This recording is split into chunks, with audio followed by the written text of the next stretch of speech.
kasih Mas Harjanto. Ini kita obrolan lander, Iya. ingin mengambil sisi inspirasi dari Mas Harjanto. Nah, Mas Harjanto adalah manajer ya, manajer salah Iya. satu hotel dan megang 3 hotel lagi ya. Novotel Ibis sementara. Sementara Novotel Ibis, tapi ada sedikit juga hotel yang diperbantukan begitu Ya, ya kurang betul. lebih ya. Mas Harjanto, teman-teman obrolan lander kan kita pengen melihat sisi inspirasinya dibagi.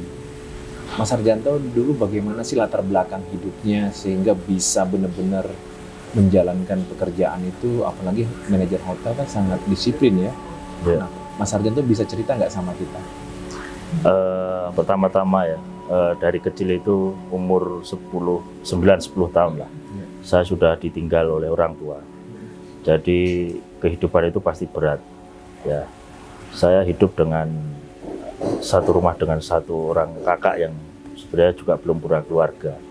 Yang lainnya jauh dari kami dan setiap hari kita harus fighting dengan kehidupan sehari-hari. Di mana di lingkungan saya itu semua ada keterbatasan ya. Dalam artian kita melihat dibandingkan dengan lingkungan lainnya kan kita jauh ya kan. Sebelum dilanjut, Mas Harjanto yatim itu umur berapa dan yatim piatunya jadi? Saya ditinggal ibu saya itu umur kelas 5 SD. Kelas 5 SD Ya, ibu. ibu saya meninggal, kemudian kelas 1 SMP bapak saya. Ya, jadi mau nggak mau kan hidup harus berlanjut kan seperti itu. Ya, tetap kita ikut dengan kakak saya, tapi memang kakak saya itu juga belum berkeluarga. Iya. Dan dia tidak ada pekerjaan sama sekali. Jadi saya juga ada mempunyai pemikiran bahwa tanpa dan ada orang tua pun saya harus terus berjalan dalam kehidupan. Jadi saya berjualan, ya berjualan. Zaman dulu kan ada kartu lebaran, ya saya berjualan kartu lebaran, berjualan gantungan kunci. Kemudian saya pernah ngamen juga, ya kan, ngamen sama temen, ngamen di rumah. Ternyata rumah teman saya sendiri. Dan di saat itu dia keluar menyambut saya dengan haru, kagum. Pokoknya sudah tidak ada apa ya istilahnya, nggak bisa dikatakan dengan kata-kata yang menurut saya untuk menggambarkan. Iya, untuk menggambarkan itu susah sekali. Umur berapa itu Mas waktu ngamen, tiba-tiba ngamen rumah teman sendiri yang itu kelas 2 SMP kalau kelas 2 SMP? Iya, 2 ke 3 SMP. Saya ngamen, kemudian saya diajak masuk ke rumahnya, diajak makan sama keluarganya. Iya, iya. Sama saya nggak bisa berkata-kata lagi.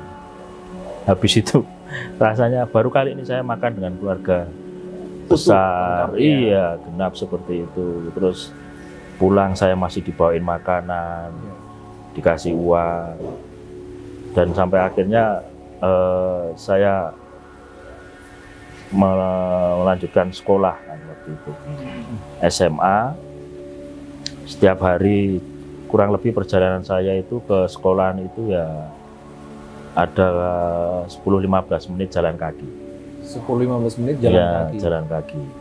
Kemudian setelah SMA saya melanjutkan pendidikan di perhotelan di Yogyakarta.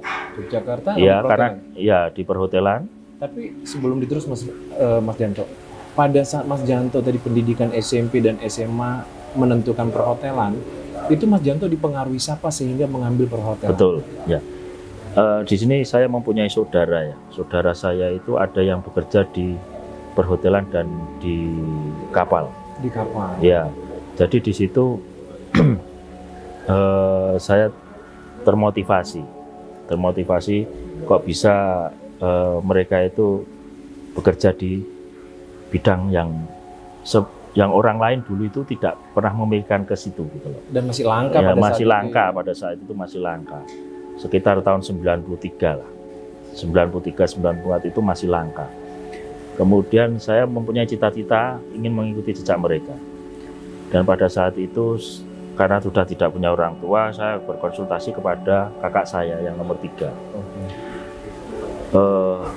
Kakak saya menganjurkan saya itu untuk kuliah sebagai mahasiswa pada umumnya lah. Tapi saya tidak mau, karena saya sudah menyadari bahwa saya itu sudah tidak punya orang tua. Apa yang saya harus dapatkan itu harus segera bekerja lah istilahnya gitu. Instan, ya, instan bekerja. Dalam artian sekolah lama-lama kalau nggak dapat pekerjaan ya percuma waktu saya seperti itu. Artinya kita ngambil penjurusan yang langsung menyerap ilmu kita ya. Betul. Kemudian saya mendaftar di salah satu perhotelan di Yogyakarta dengan dukungan kakak saya. Tidak sampai di situ, waktu di Jogja pun saya sempat ikut band ya. Saya band sama teman-teman itu kemana-mana, bayarannya makan nasi sebungkus, makan nasi sebungkus. Terus ya seperti itulah. Saya pernah jadi guide di alun-alun utara Keraton Yogyakarta. Zaman dulu saya belum paham mengenai bahasa Inggris. Jadi asal sok kenal aja dengan bule-bule, saya dekatin, saya ajak ngomong. Akhirnya saya paham sendiri bahasa yang saya sampaikan ke mereka. Kadang memang banyak salah, tapi karena kesalahan itu saya akhirnya bisa belajar. Diketawain nggak peduli, nggak peduli. Kita bisa mengkoreksi sendiri ya. Sok kenal lah. Iya, SKSD ya. Iya, sok kenal kan. Sama bule saya guide kemana-mana. Akhirnya saya dapat tips gitu, biar bisa bantu uang sekolah di Jogja, bantu uang kos. Itu perhotelan berarti D3? D3 berarti itu melakukan aktivitas itu pada saat D1-nya, pada saat semester berapa gitu? Pada saat awal pun karena berkelanjutan berkelanjutan selama 3 tahun itu ya alhamdulillah saya 3 tahun langsung lulus. Jadi nggak molor-molor lah. Nah di situ kesehariannya saya memang seperti itu. Jadi kuliah ada waktu luang saya ke alun-alun. Gitu iya. Terus ikut temen main band, ngikutin mereka. Saya nggak main band, cuma ngikutin mereka aja. Ngikutin bantu lah. Sergap lah ya. Kalau disuruh ini dikasih tips ya syukur. Betul, ya. Pokoknya sambil menghibur hati lah. Ya. Terus kemudian ada pendaftaran itu di kapal, saya masuk ke kapal. Dan alhamdulillah langsung keterima. Tapi sebelum saya daftar itu saya pernah juga ke Bandung. Di Bandung saya pernah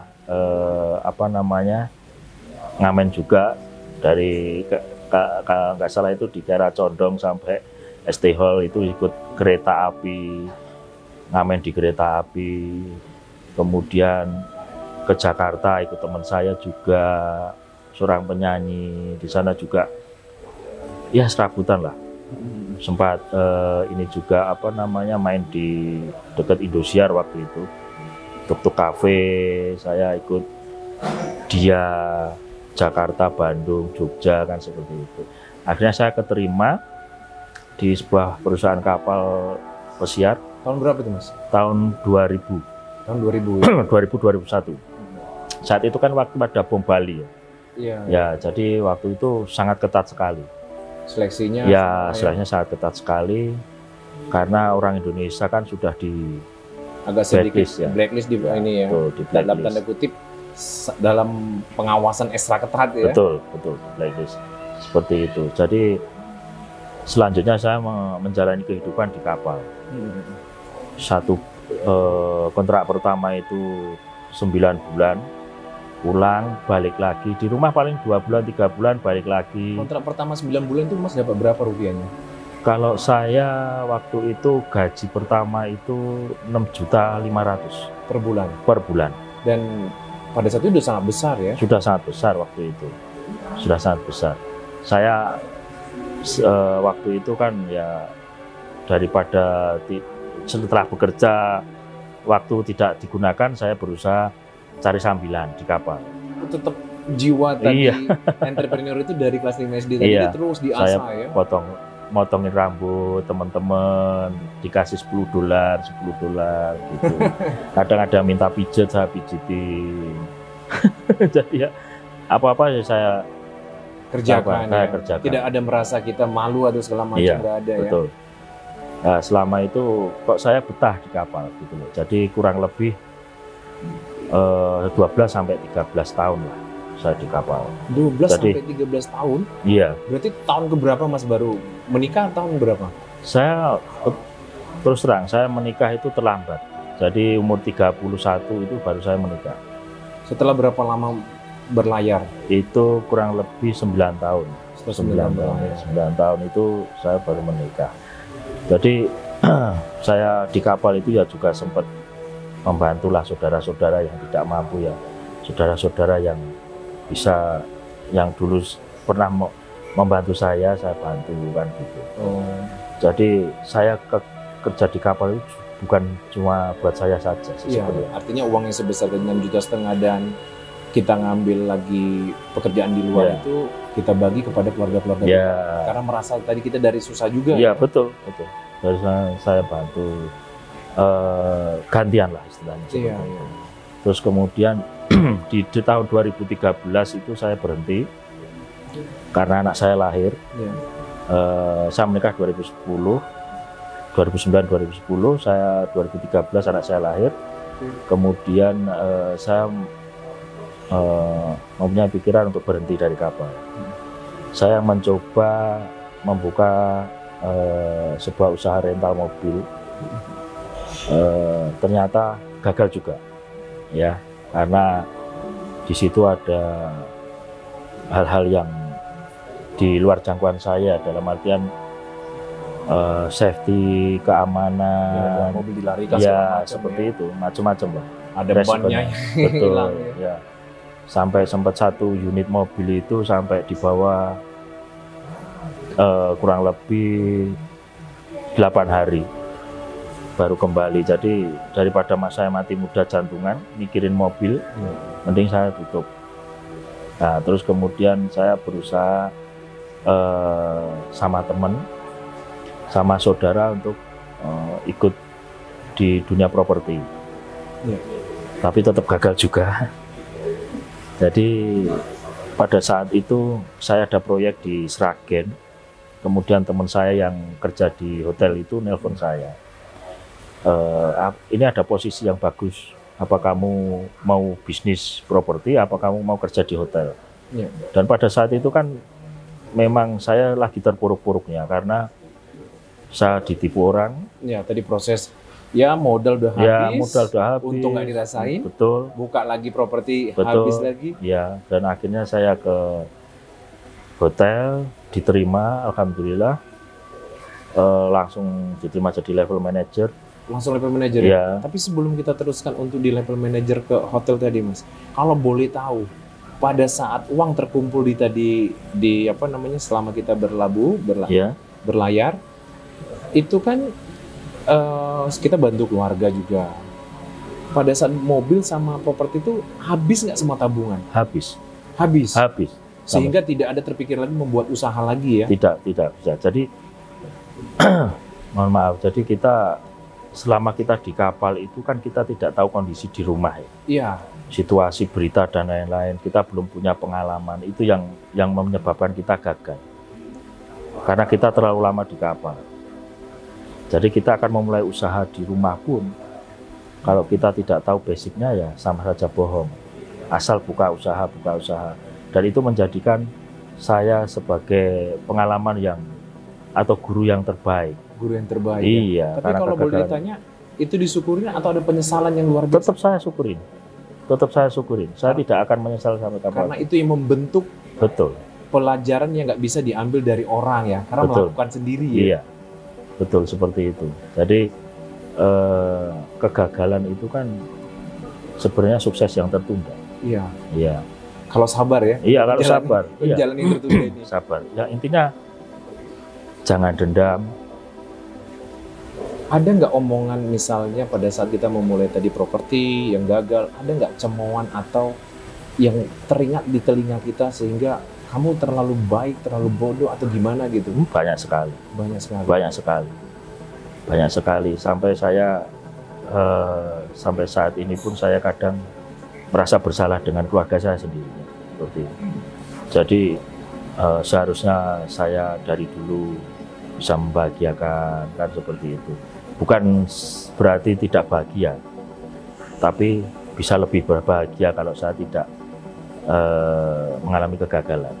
Tapi secara otomatis kan itu sudah kita kita sadari bahwa kegagalan itu dimanapun pasti ada kegagalan sebelum kita menuju kesuksesan. Seperti itu, tetap kita syukurin saja. Intinya kita tidak boleh dendam dengan siapapun, berbuat kebaikan, karena kebaikan yang kita sebarkan akan kembali ke kita. Oke. Itu suatu ini ya, nasihat yang luar biasa ya. Itu aja, jangan biarpun siapapun yang berbuat baik jelek ke kita, siapapun yang berpikiran negatif ke kita, pantengin aja dengan senyuman. Iya, nggak usah. Wah, ini nggak usah. Sakit hati itu rugi. Ada merasakan nggak pada saat gagal tadi kadang-kadang cemoohan itu malah datang dari keluarga kita sendiri yang harusnya mereka bisa memberi kita semangat gitu? Alhamdulillah sampai saat ini sih keluarga tidak ada ya. Keluarga tidak ada yang mencemooh, tidak. Cuman mungkin karena sudah terbiasa susah, jadi hal itu sudah terbiasa. Cepat berlalu. Berlalu. Jadi artinya tidak ada waktu untuk berlama-lama bersedih karena kita kehilangan orang tua di kelas 5 SD aja, seorang ibu aja sudah kita rasakan. Iya, betul. Apalagi kegagalan materi. Iya. Kalau ingat anak sekolah itu waktu itu kan tanggal ngambil rapot itu dia ambilin nama orang tuanya. Di situ sangat terpukul ya. Sangat terpukul. Saya ngambilin tetangga. Iya. Nah, ada nggak pesan orang tua kalau kita kembali ke belakang lagi, pesan orang tua ada, ibu ada sebelum dia pergi? Ada. Apa yang bisa Mas ingat? Jadi pesan orang tua saya dulu, saya ingat saya itu jangan berbuat jahat kepada siapapun, jangan berbuat kemungkaran kepada siapapun selagi kamu dijahatin orang lain. Ya, jadi biarlah mereka melakukan apa adanya. Kita tidak boleh melakukan hal-hal yang buruk juga kepada orang lain.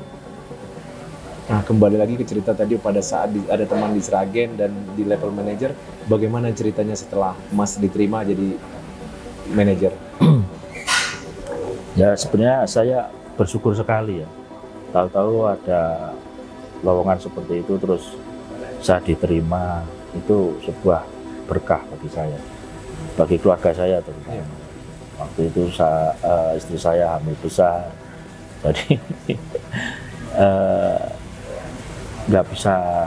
saya nggak bisa membayangkan seandainya saya teruskan ke hal yang sebelumnya, ke kesibukan sebelumnya, mungkin kejadiannya nggak seperti ini. Saya sudah merapat ke hotel menjadi orang manajer, bisa membagikan ilmu saya kepada teman-teman juga, kepada rekan-rekan di luar sana yang kemungkinan bisa saya tujukan ke kehidupan mereka yang lebih baik. Ya, banyak di luaran sana itu orang-orang yang memerlukan tangan kita, dalam artian banyak yang kesusahan tapi mereka tidak mau berbicara, tidak mau mengeluh, tidak mau ngomong sana sini. Jadi tidak seolah-olah terlantar. Kesedihan mereka, keinginan mereka itu terlantar. Makanya saya sering berkomunikasi dengan orang-orang luar, orang-orang yang masyarakat di lingkungan Solo terutama, itu mengenal bagaimana kehidupan mereka itu yang sejujurnya sama seperti yang saya rasakan juga dulu. Yang itu mengingatkan saya agar mereka itu mendapatkan kehidupan yang lebih baik. Iya. Di samping itu kan dapat dukungan juga dari pemerintah Solo. dari rekan-rekan yang di lingkungan birokrasi dan pemerintahan untuk memberikan suatu wadah di situ. Berarti selain sebagai manajer hotel, terganggu nggak sebagai manajer hotel, tapi rasa jiwa jiwa berbaginya Mas Janto itu tetap dijalankan? Ya, kalau saya sih tidak merasa terganggu. Tidak merasa terganggu? Tidak merasa terganggu. Saya malah senang. Jadi bisa membantu orang lain itu sama. Kalau saya bisa membantu semampu saya, akan saya bantu. Apa perasaan yang menyenangkan Mas Janto misalnya melihat orang yang kita bina atau kita bantu itu berhasil? Atau yang ungkapan mereka kepada kita yang senang, mungkin nggak materi tapi melihat mereka atau omongan mereka, apa yang terkenang dari teman-teman? Misalnya Mas Janto kan juga mewadahi PKL, misalnya ya PKL kan kadang-kadang sangat mengganggu dianggap daripada pemerintah daerah atau pemerintah pusat kan, karena dia ada di trotoar atau segala macam. Padahal sebenarnya mereka butuh wadah. Nah, Mas Janto pernah menjembatani itu. Ada yang bilang terima kasih, membuat terharu nggak gitu? Ada. Apa yang paling terharu? Jadi gini, mereka kan selama ini kan masih simpang siur ya nasibnya sebelumnya itu. Iya. Jadi bisa jualan nggak di sini, bisa jualan nggak di sini kan. Akhirnya sama saya dengan rekan saya itu mencarikan solusi bahwasanya mereka harus mempunyai tempat. Ya, entah itu barang tempat sehari aja, itu cukup bagi mereka ya. Dalam artian tidak perlu jualan terus-menerus di situ. Iya. Iya. Sehari itu mereka bisa mendapat tempat di situ. Itu merupakan panggung mereka untuk mencari kelangsungan hidup. Nafkahnya mereka. Iya, ya. Kelangsungan hidup. Kesusahan yang mereka rasakan itu kan sebetulnya kita juga merasakan. Iya. Harusnya ya, kita harus sebagai sesama orang Solo terutama kan harus peka juga. Iya. Kondisi teman-teman PKL yang di lingkungan Beteng itu berjualan kalau memang sepi itu kasihan sekali. Jadi kita berterima kasih kepada teman-teman yang punya event-event di Solo juga memberikan tempat bagi mereka. Karena semakin banyak event ya semakin bisa untuk melakukan jualan ya. Iya, betul. Karena kan ya namanya dagang nggak jauh dari keramaian kan? Betul, betul. Jadi event di Solo itu sangat membantu bagi mereka yang notabene-nya kan mereka mata pencahariannya tetap jualan ya, entah itu jualan apa saja lah di PKL itu. Jadi selama ini sudah ada 195 PKL. 195 PKL binaannya dari Mas Janto ya? Iya, saya dengan Pak Joni itu rekan saya. Pak Joni kemudian segala masalah itu kan langsung di-share ke kita ya. Ada grupnya gitu? Ya, ada grupnya, WA, segala gangguan, segala kebutuhan mereka yang perlu kita bantu, kita langsung bantu. Oke, makasih Mas Janto. Sebenarnya waktunya kurang banyak untuk bercerita karena kita pendekin dan ketepatan kita ini lagi ke Solo dan ketemu Mas Janto, banyak yang bisa menginspirasi. Baik. Sebelum diakhiri Mas Janto, kira-kira pesan Mas Janto kepada teman-teman yang kurang beruntung, ya bisa jadi mereka apakah merasakan mereka adalah orang yang sudah paling titik terendah, tetapi kan Mas Janto pernah melewatin itu. Kira-kira apa yang bisa dibagi untuk teman-teman obrolan Nader? Monggo Mas Janto sampaikan. Baik, untuk teman-teman semuanya, jadi jangan merasa dalam kehidupan itu pada saat mengalami titik terendah dalam kehidupan itu jangan langsung terus menyerah. Pastikan semuanya itu terkondisi dengan baik mental, fisik, dan keyakinan terutama. Keyakinan bahwa di sini ada filosofi semut pun pasti dikasih makan oleh Yang Maha Kuasa. Jadi sekecil apapun kesempatan itu pasti kita akan dikasih makan. Kalau kita tidak dikasih makan, kita tidak dikasih kesempatan untuk hidup, pasti kita sudah dibinasakan oleh Allah. Ya kan? Artinya modal terpenting itu adalah nyawa, kesempatan hidup itu ya. Iya, jangan, terutama keyakinan, semangat, ya kan, kesehatan. Udah, itu aja. Dan jangan lupa sholat bagi yang beragama Muslim atau beribadah bagi yang lainnya. Ya, keyakinan itu. Iya. Oke, Mas Janto, saya terima kasih sudah diobrol Nandar. Makasih, Mas. Ya, terima kasih. Sama-sama.